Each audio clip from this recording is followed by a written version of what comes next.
Usually I'm quite an optimistic person, but the plumbing has been a right pain in the arse.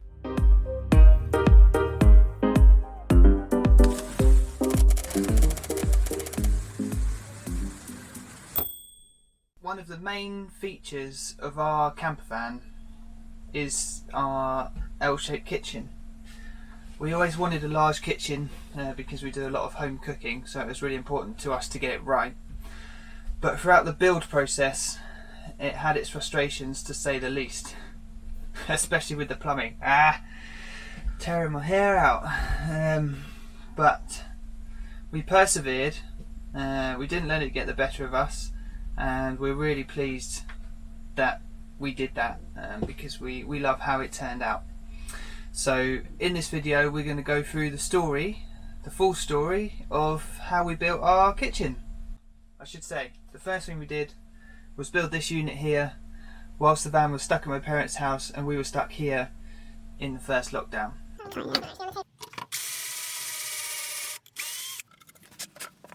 Yesterday we started the kitchen, which felt like quite a big step actually, because it's, I think, the first thing that we've done inside really that makes it feel more like a camper van.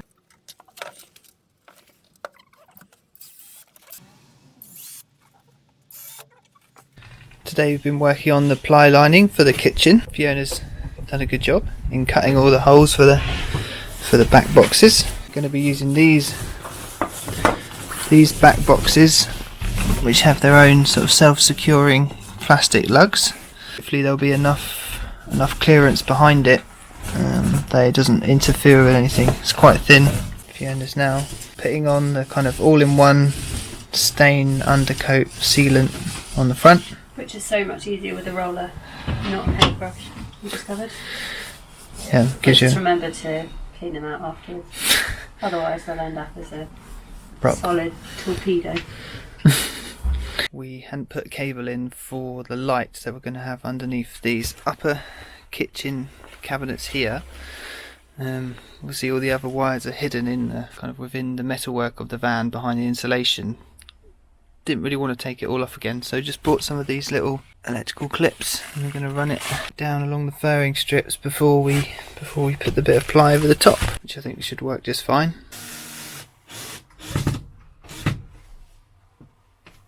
One run of upper cabinets in the van that are 150 centimetres long above one of the kitchen worktops that runs from the divider that separates the kitchen and the sleeping stroke living area all the way along to the bulkhead. What we've done so far is cut out these dividers and the end plates from 12mm ply. We use this, if I can pick it up, profiling tool to get the angles, which work really well. Quite happy with those. This is 33 centimetres long and 25 centimetres in depth, so not too far off the depth of a normal kitchen wall unit, which is about 30. I wanted some 2x1 but couldn't get hold of it. It seems to be very difficult to get any wood in the size you want around here. So this is sort of 1.5 by 1, which I don't know if it'll be strong enough, but let's see how we go.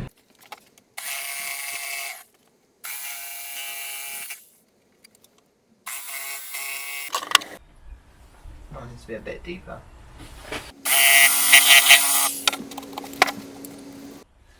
Better. Starting to look like a jigsaw puzzle piece. Now I'm just going to start drilling out the pocket holes. Here's one with the pocket holes drilled out, and then 3 at the top. Okay, so this is where the upper cabinets are going to go. So from that divider all the way along to here. They're actually going to stop here. I've got a bit of work just to build the front of this out. But a couple of things we did to, I guess, prepare for putting these in. So we've got a cable here for a light, and there's going to be a mains plug inside for the chargers. So the back box is in with the cables. It's going to sit basically along here. There's a furring strip. Obviously you can see all the screws in there for the ply. So it's going to sit nicely in there. Along with, we're going to be able to secure it straight through the ceiling into these furring strips that were already in the van. And here I used thicker thicker ply, 9mm ply, whereas over here on the flares we only used 5mm, which is quite flimsy.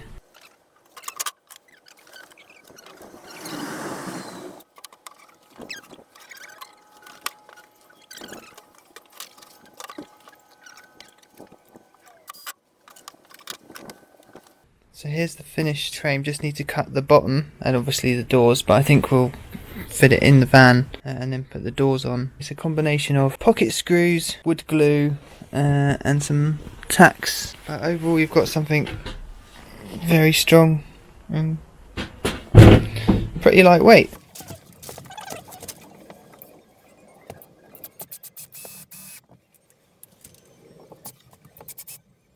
After we'd installed the main frame for the upper cabinets here, we laid down some toe kicks on the floor using some bits of quite thick 3x2 secured into the ply lining, and some battens underneath that were used during the installation of the floor insulation. And then we had to put some framing in for the grey water tank, which is just behind me here.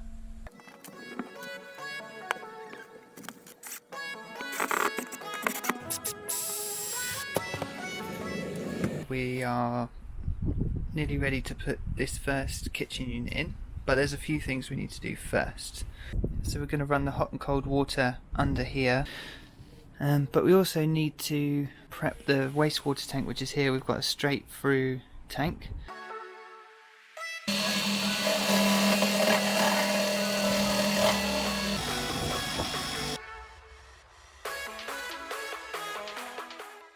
Going to try and seal the gap with some of this silicone. High movement, highly waterproof.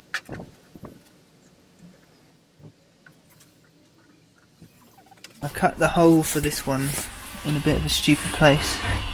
It was too close to this ridge, so the actual back of the tube isn't sitting flat, so I should have cut it a bit further over. But you only get one shot at this thing really, so now you have to make it work. I'm going to prepare the fresh water tank, which for the main pipe outlet we've got this John Guest speed fit connector, but to cut the hole I'm going to drill a pilot hole and then use this hole extender. Using the hole extender leaves a much nicer hole than the one I cut with a jigsaw yesterday. Much nicer. After putting the fresh water tank in place, it was time to get started on the plumbing. Now this is where the real fun began. The water inlet's in, with a little air hole at the top. Okay, and then here we have the John Guest tank connector, which didn't leak, although I had to take it off again to fit the tank in the casing. It was too snug. Put it back on again, but I'm sure it'll be fine. It's a 15mm connector, so that's a 15 to 12mm reducer onto a stopcock, onto a filter, onto the water pump, onto the accumulator, then run onto a T-valve which will come up to the hot water tank. Then it runs down onto another stopcock, and then it'll be up to the sink. It seems quite easy, which probably means I've done something wrong. I don't think I have, but it's certainly far from impossible that I have. Tried the water heater, which is going to end up, with the inlets and the outlets are going to end up just near this line. So then this pipe runs up to there. Taking shape is actually not much work at all. The tanks are the hard part really of this. This has taken about an hour and a half in total. Just going to put these T's on the end, or these, sorry, elbows on the end to go up towards the tap. So we're about to put this unit in. We've got a few things going on in the background. So first of all, you've got the waste tank here. The sink's going to be just to the left. Probably the fiddliest part of it. It was a bit of a pain. This is allegedly a straight through tank, so meaning that you need the inlet in the top and one in the bottom, which was certainly my understanding anyway, but it was too high with it in the top, so we've had to move it to here, and then it drains out the bottom into this pipe through this hole that was already in the van, and then we've got about 3 or 4 meters of this pipe that we've tied up underneath, and then we've got a battery in the front, but it runs from the cab out to here, and then obviously as per the plumbing we've got these pipes underneath, and there won't be any cuts or joins anywhere where you can't get to. Luckily this pipe bends quite a lot. Just actually about the fridge, and now I've wired it up. The fridge is going to sit in a drawer over there, so just need to test it actually. We have lights, we have power. I've gone for a MWB Cool. It's a cool box, it will freeze or refrigerate, but not both at the same time.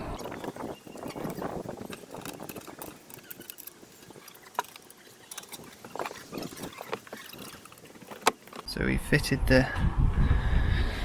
this bottom unit yesterday, put the 2 shelves in today. There'll be another one above the fridge cabinet there. These shelves are just put in with pocket screws. Seem pretty strong. And then just to do an update on this upper shelf, or upper group of upper cabinets. So put the bottom on, which makes it straight away look like cabinets. And then use 3 pieces of wood to join it, to do the bottom, just because that's what we had left over. I don't want to waste the wood, so there's a join. Just joined it and filled it, and then painted over it, and it looks pretty good. You can't really see the join.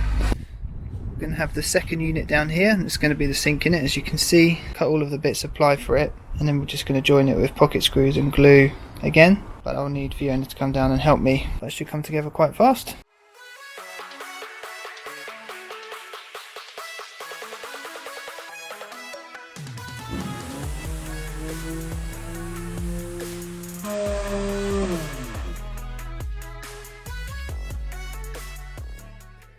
We've just put the second kitchen unit in. We're really pleased with how it looks. I'm going to put an 18mm sheet of ply on the top and wrap that and use that as the countertop. Last night we cut the 2 worktops, and we also cut the hole for the sink. We're going to cut the hole for the gas hob and also for the tap, and then we also rounded this edge off here so that we didn't poke our eye out on it, and we're really pleased with the edge bit, with the finish on it. And then today we're also going to cut the worktop out for this square, just to cover the water tank up, and fix it so that we can access it if we ever need to. We're going to wrap the worktops downstairs by the garage, but the temperature's really dropped, and when we've used this wrap before, it's been so much easier to use and stuck much better when it's warmer. So that I could get the edges underneath the worktop, I've just propped this up on 2 tins of jackfruit and 2 tins of coconut milk.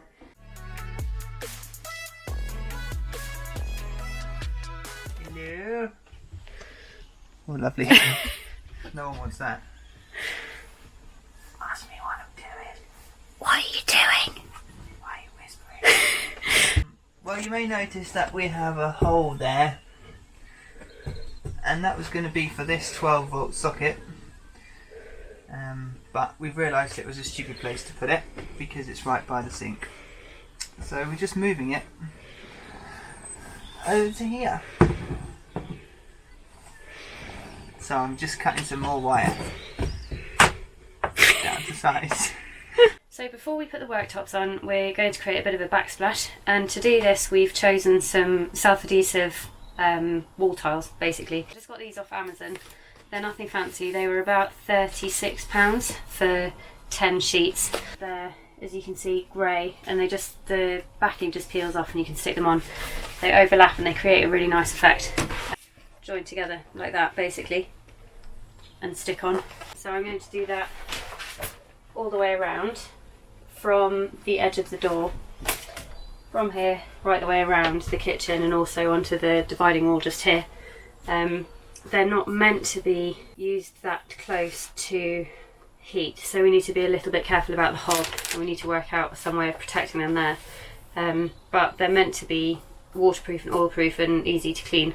The only bit that I'm slightly nervous about is cutting a hole for the battery monitor and also the plug, which will be there, and the plug here as well. But they're quite thin. It should be easy enough to work with, but we'll see.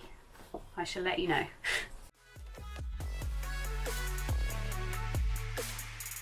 I've just finished tiling and I'm really pleased with how it looks. It was quite straightforward. The only difficulties were, as we expected, which was going around the corner and just continuing the run. We came across a bit of an issue with the quality, I suppose, of these tiles. The first pack that we ordered were absolutely brilliant, they were great, but then the second pack, as you peeled them off, the foil backing quite often ended up showing through where the front came off, and they were just really flimsy. I don't know if you can see that on camera. So the tiles have this foil backing, and if you bend the tile, or I don't know, took it off the wall to re-stick or cut them, then this tile almost disintegrated and the foil showed straight through. So we have called Amazon and they're going to replace them for us, but it wouldn't stop me from buying them because the first pack we got were really good. Now we've got the worktops in, we've loosely fitted the sink, which means that we can test the wastewater system for any leaks. Our sink didn't come with a plug, so Fiona's just stuffed a bit of plastic in there. Just checking that the seal around here is good, which it is. No drips coming from under there. If you take the bit of plastic out, it runs. There's a bit of dripping now. There. This bit seems to be okay though, like the tank and the actual into the tank. So our waste pipe runs out of this hole here. Can't see any water dripping down. And just tied up underneath the van, which this isn't going to pick up. Just stick my hand up there, see if it's leaking. I can't quite get to the end, but I can't feel any water. Oh, actually, yes I can. Damn. Uh-oh. As you saw before, this tank was leaking when we put it in the van and tested it. So we've hooked it out and resealed it yesterday, and now I'm going to test it again. It was a bit tricky to actually get out of the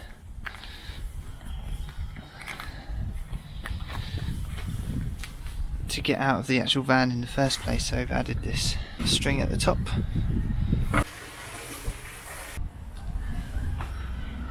It's still leaking. Fortunately, we did eventually fix that leak in the bloody grey water tank, but it took about 3 goes. Got a slightly husky voice today, had a cold for a few days, so it might sound like a man's talking for a change, which will be quite novel. Today's a bit of a landmark day because we're going to try and test the pump water system. Now, usually I'm quite an optimistic person, but I've found plumbing a right pain in the arse, so hats off to all the plumbers out there. Because I'm not sure it would be a career choice for me. It was a pain just because none of the fittings would go into each other. We bought the 12mm pipe when on reflection I would definitely bought the 15mm pipe, because that's kind of standard for everything. You can go to the shop or any DIY store and you can buy 15mm pipe, John Guest fittings, the pipe, everything you need. Whereas for 12mm all the fittings are online, it takes time to get there. The tank connector's only 15mm, so you need different reducers. The tap inlets are 15mm, so you need different connections. So my advice to anyone out there would be just get the 15mm. It's so much easier. And then it's been a bit of a pain in the arse with the waste system.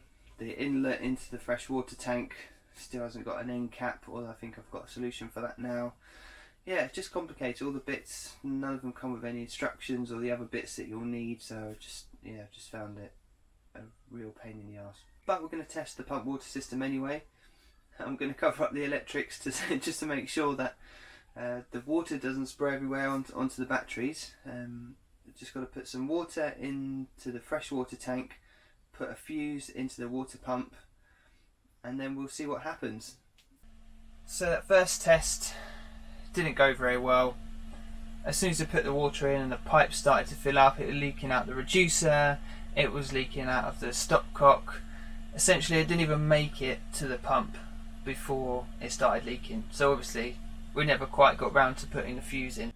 At this point, I was thinking that I hadn't actually cut the pipe properly. I thought maybe the cuts on the pipes were not straight, so that was the reason for it leaking. After messing around with loads of pipe and doing multiple new cuts and it not working, it was because it wasn't pushed in properly in a couple of places. Idiot. So make sure that your push fit connections are pushed in fully or it will leak.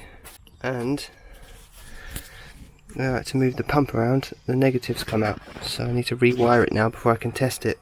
I don't know if you can tell by the sense of almost desperation in my voice, but I was definitely fed up and actually quite sick at this point. What's happening, Snotty?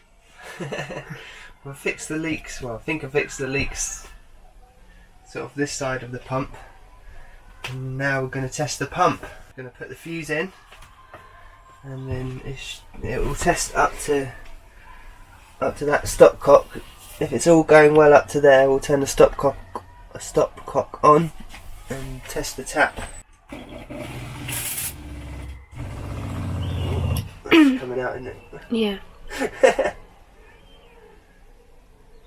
So, yeah, they weren't pushed in properly either. I was getting angry by this point. Just to warn you, this next bit, I look dreadful. So the whole system's working now, which is good. There's not much water left in the tank, but let me show you. It's just because there's not much water in the tank, so it's having to work hard to get it, but it's all going through. No leaks up this end.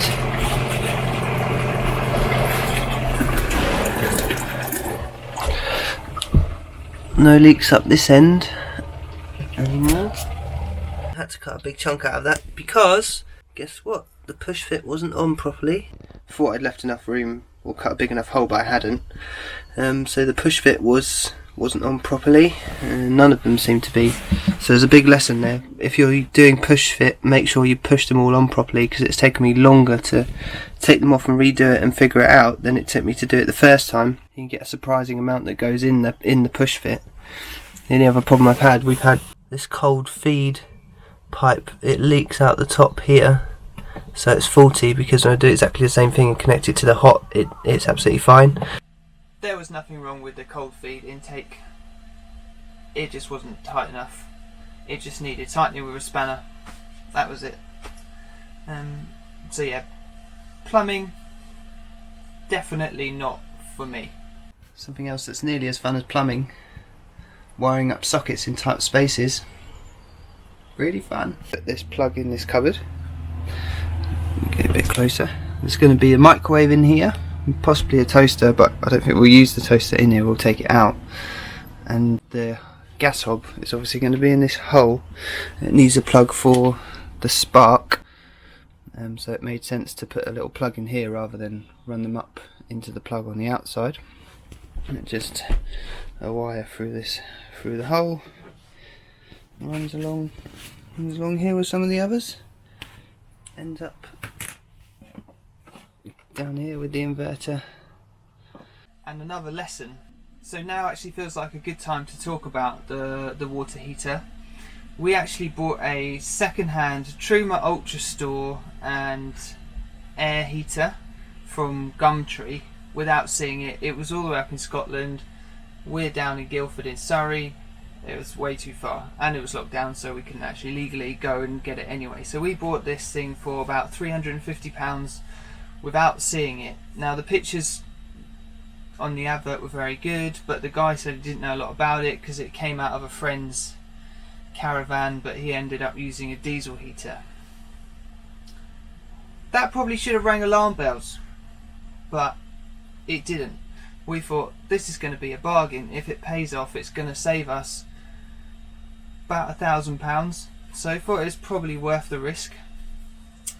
So we bought this heater from Gumtree.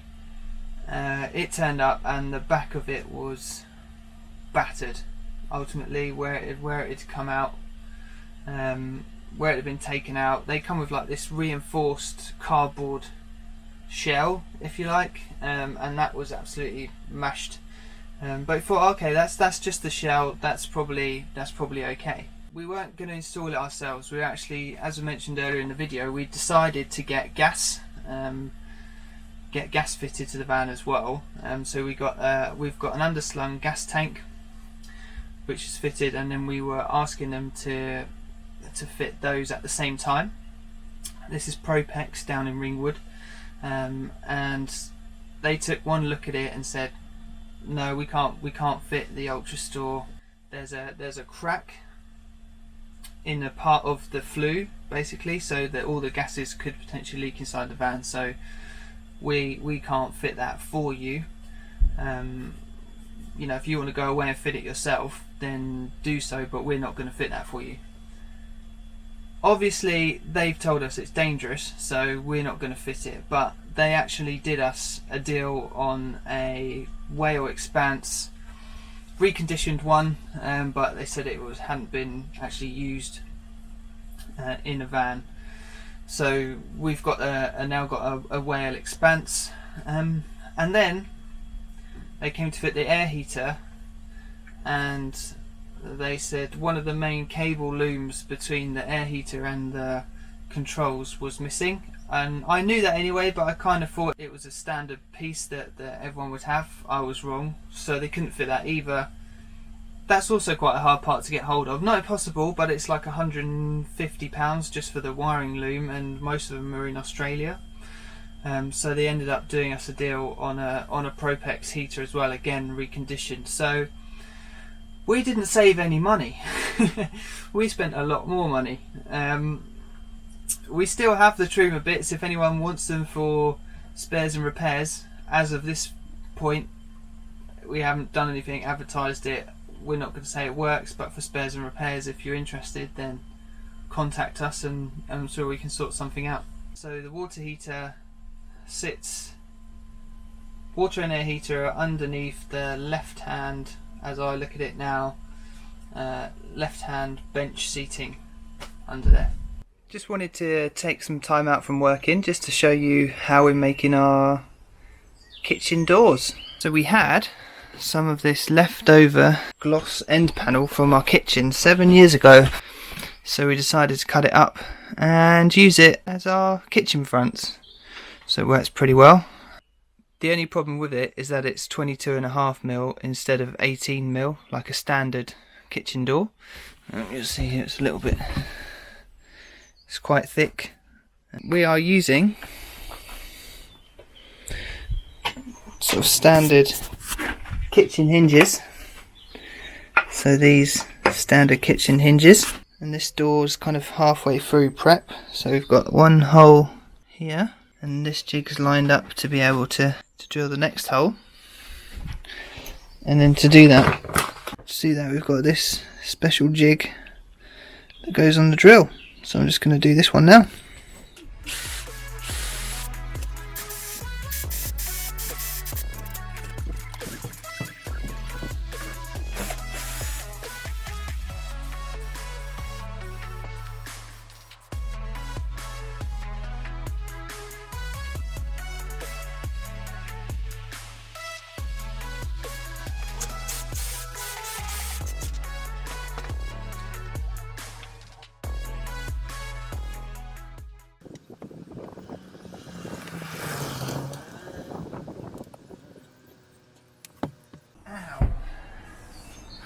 Don't kneel on the screws. That hurts.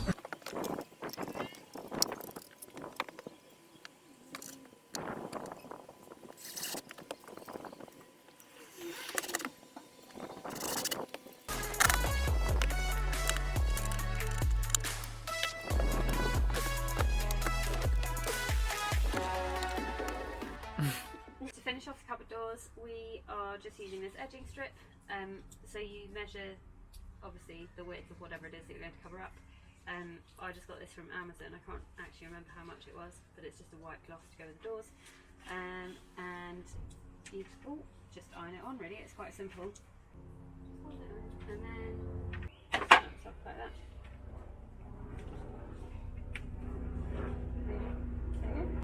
Just put the iron over it. It takes a couple of goes. but just kind of heat it up first to, I don't know, activate it. Activate the glue. And then go over it a few times. I'm not very good at using the iron because it's not usually my job.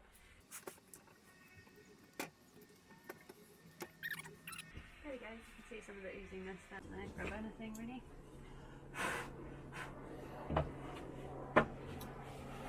And just press it down.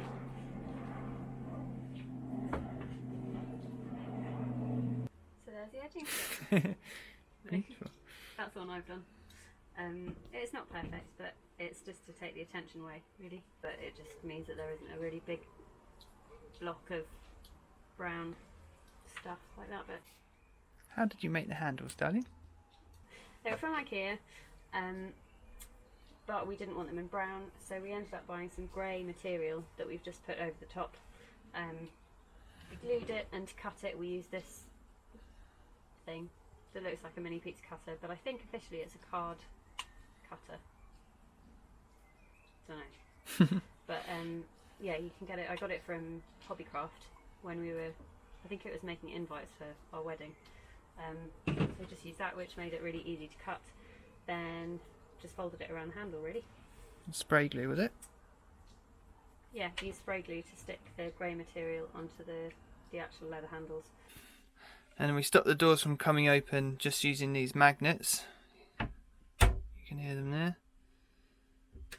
Quite strong. There's only one. Seems to keep that one shut.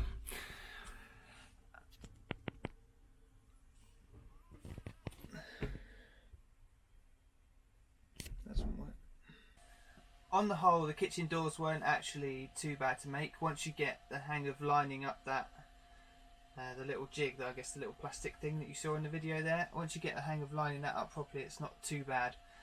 The only thing that probably would have been beneficial for us is that if we were just a tiny little bit more precise in actually building some of these units in the first place, like 2 or 3 mil out on the run actually makes quite a big difference from the top to the bottom. The only exception to the doors being kind of quite easy to put on was probably one for the upper cabinets. You'll see up here there's a few scar marks in this bit of wood that runs along the top, and that was where I was trying to fit this more standard kitchen hinges that are on some of the other ones. Not really enough there for it, and then when you have it closed there's quite a big gap at the top. So what we've done is we've ended up using these, I'll find what they're called, like sort of cabinet type hinges which open it to about 80 degrees. So it's not ideal for me because I'm quite tall, but that's how we got around it. And then just use one gas strap to keep it open, and it opens like that. So as you'll see, that one's not perfect, but it's okay. Given how well everything else works, we can absolutely live with that one. If you've watched this far, then thank you very much, really appreciate it. Hopefully it's stopped you making 1 or 2 mistakes that you might otherwise have done, and saved you some of the frustrations that I had, or that we had. Finally, please do subscribe to the channel. Lots of content coming up, including a full van tour where we give away all of Mickey's secrets.